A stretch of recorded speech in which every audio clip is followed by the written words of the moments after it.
Welcome back. I've been getting a lot of questions about vacuum chucking, so I thought I'd show you the system I have, how easy it is to set up, and how to align your piece up on the chuck too. Let's go ahead and get started. The Wood Shop is sponsored by Robust Lathe, Easy Wood Tools, and Chefware Kits. Here's the system I have. I have the fast hold vacuum pump. Now this came with my vacuum pot system that I have. So I believe you can either buy the whole kit if you don't have a vacuum pump, or you can buy these pieces separately if you already have one. So this is just simple. You just hook house air from your air compressor up to it, flip the switch, and that's it. So all there is to that. And this goes in your headstock here. A little tube, same tube that goes on your vacuum pot. Just like that. It's got a little bearing inside of there so it spins freely. This goes on the threaded side of the headstock and has a little O-ring there so it seats in and seals it nice. Comes with two separate chucks here. This is a 3.5 and a 6-inch, and this right here goes in your tailstock. So you mount your chuck on there with, say, your bowl, and go ahead and put your vacuum system together, and it lines it up perfectly, so you don't have to mess around moving it around on the chuck to try and get it to line back up if you still have the tenon on it. And it comes with a couple extra O-rings. I went ahead and got some extra tube because I want to make some custom ones. I don't think they have them in a variety of sizes, so you can make your own too, and just have the seal there and glue that in. So I want to make some small ones for small boxes and things, so that's why I'm going to mess around with that. Alright, let me go ahead and get it set up and I'll show you how it works on the lathe. I made a little bracket to mount it to the wall, and it slides in and out, so if I want to use it for the vacuum pots I can. Take your house air, just hook it up just like that. This piece here just slides in through your headstock. It has a little seal on here. Craig throws in some extra seals and some extra O-rings for the other side. I'll show you that in a second. So this just goes right through your headstock there. Hose hooks up to it. I just leave this hose hooked up all the time, but I'm just showing you. It just slides over that, goes in like that. And then the rod, like I said before, you just cut that off to whatever length lathe you have. Put the little adapter or the little seal here.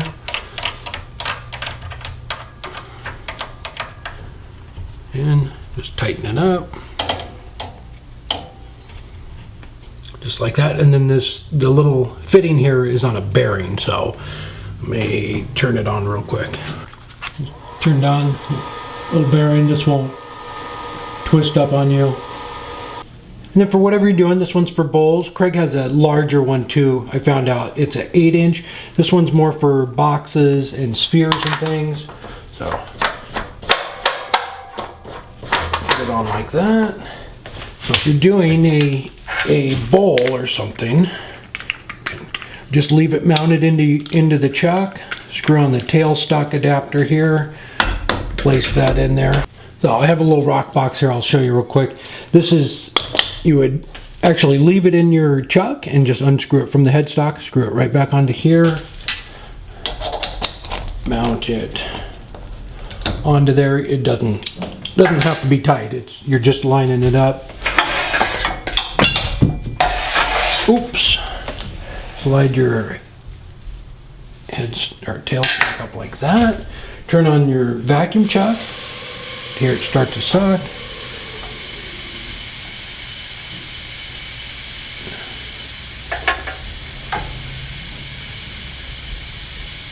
Just like that. Unscrew this.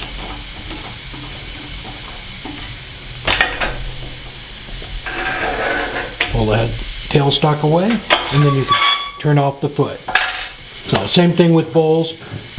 Another thing it's good for is if you're turning spheres and you need to clean off the ends, you can place it on there, sucks it right on, you can finish it off. One thing to keep in mind though is if the piece is finished like this or sanded, it's going to create a much better seal than if you're using a bowl where it's still rough. I would do a bowl, I would finish the inside of it and then place it on there.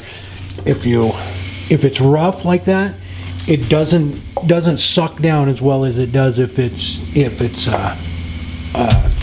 you know, smooth surface. So the smoother the surface, the better it's going to seal. I'll pull this one off to kind of show you. But I had a bowl on there the other day, and it was pretty thin, and I put it on there. I had the inside finished, and I started to press on it, and it literally bends the wood before the seal will break. So it's better to shut it off and take it off than start pushing on it, because it'll break the wood first. Okay. I'll put a bowl on there and clean the bottom foot off real quick. I have a bowl here with a recess in it too, and if you want to take that out, just same thing, just a little bit of pressure to get it on there. Normally you're just going to be leaving it on the chuck and unscrewing it and remounting it. But turn the vacuum on, light it up, locked on right there.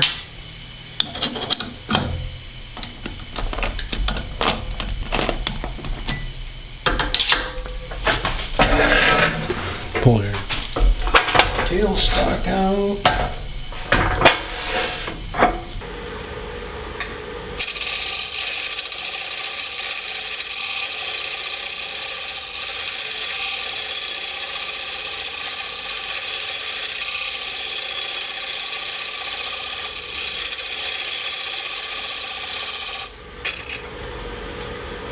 Raise that up a little bit.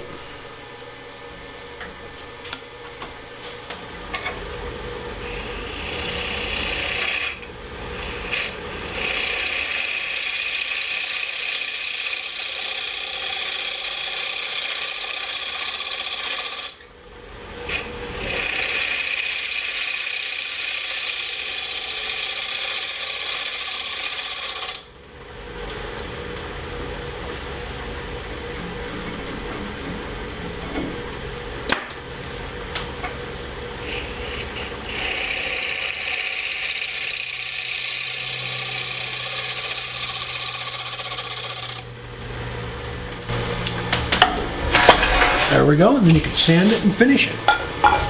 So this one has a tight seal on it, so it's pretty thick though. But it definitely has some suction on it. So I'm gonna make some